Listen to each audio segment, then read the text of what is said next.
கட்டுற கம்பில இருந்து அடிக்கிற ஆணி வரைக்கும் எல்லாம் குவாலிட்டியா இருக்கணும்ல. பிரகாஷ் போன்றவர்களுக்காகவே ஜிபிஆரின் டிஎம்டி கம்பிகள். இரண்டாம் உலக போரின் போது சயாம் பர்மா ரயில் பாதை கட்டுமான பணியில் உயிர் நீத்த பல்லாயிரக்கணக்கான தமிழர்களின் நினைவை போற்றும் வகையில் நடுக்கல் அமைக்கப்பட்டுள்ள நிலையில் அதற்கு அமைச்சர் சிவசங்கரும் எம்பி எம்எல் அப்துல்லாவும் மரியாதை செலுத்தினர்.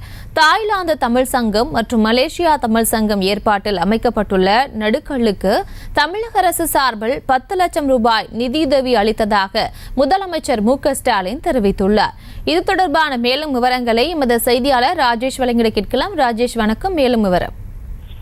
பிரியங்கா வணக்கம்.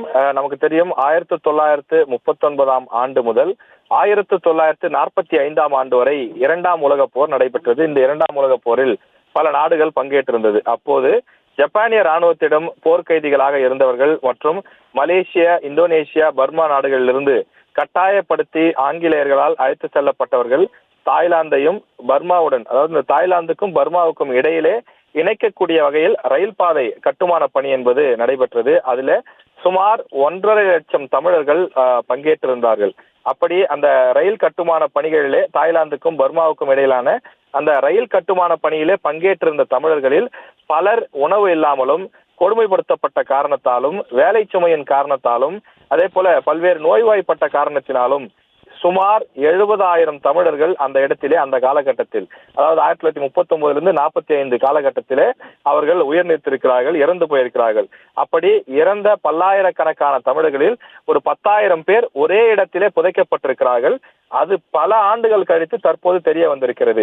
எனவே அங்கு புதைக்கப்பட்ட அந்த உடல்கள் என்பது தமிழர்களுடைய உடல்கள். அவர்கள் தமிழ்நாட்டை சார்ந்தவர்கள், அவர்கள் தமிழை பூர்வீகமாக கொண்டவர்கள் என்ற அடிப்படையிலே அவர்களுக்கு தமிழ் மரபுப்படி இறந்தவர்களுக்கு எப்படி நடுக்கல் இடப்படுமோ அதுபோல இத்தனை ஆண்டுகள் கழித்து அவர்களுக்கு ஒரு மரியாதை செய்யக்கூடிய வகையிலே அவர்களுடைய ஒரு தியாகம் போல அது எடுத்துக்கொள்ளப்பட்டு நடுக்கல் வைக்கக்கூடிய அந்த நிகழ்ச்சி என்பது தாய்லாந்து அரசு சார்பிலே முன்னெடுக்கப்பட்டிருக்கிறது. அதற்கு நம்முடைய தமிழக அரசு சார்பில் 10 லட்சம் ரூபாய் நிதி உதவி என்பது வழங்கப்பட்டிருக்கிறது.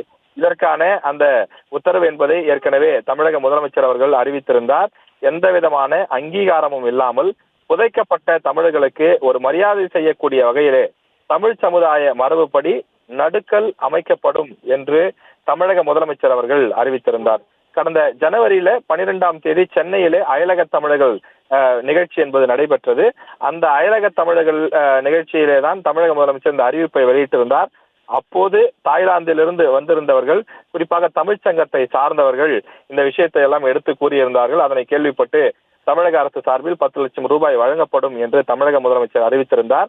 இன்றைய தினம் மே 1ஆம் தேதி நடைபெறக்கூடிய நிகழ்ச்சிக்கு தமிழக முதலமைச்சரே நேரில் வந்து பங்கேற்க வேண்டும் என தாய்லாந்தில் இருக்கக்கூடிய தமிழ் சங்கத்தினர் அழைப்பு விடுத்திருந்தார்கள். ஆனால் பல்வேறு பணிச்சூழல் காரணமாக அவர் பங்கேற்க முடியாத நிலையிலே அமைச்சர் சிவசங்கர் மற்றும் எம்பி உள்ளிட்டோர் இந்த நிகழ்ச்சியில பங்கேற்றிருக்கிறார்கள். எனவே தமிழர்களுக்கு பல ஆண்டுகள் கழித்து ஒரு பெருமைப்படுத்தக்கூடிய வகையிலே அவர்களுடைய அந்த தியாகத்திற்கு ஒரு அங்கீகாரம் கிடைக்கக்கூடிய வகையிலே இந்த நடுக்கலான மரியாதை செய்யப்பட்டிருக்கிறது. விவரங்களுக்கு நன்றி ராஜேஷ். செங்கல்ல இருந்து சுண்ணாம்பு வரைக்கும் கஸ்டமருக்கு நாம தானே கேரண்டி. கான்ட்ராக்டர் குமார் மாதிரி ஆளுங்களுக்கு தான் ஜிபிஆரின் டிஎம்டி கம்பிகள். செய்திகளை உடனுக்குடனும் துல்லியமாகவும் தெரிந்து கொள்ள சப்ஸ்கிரைப் பண்ணுங்க.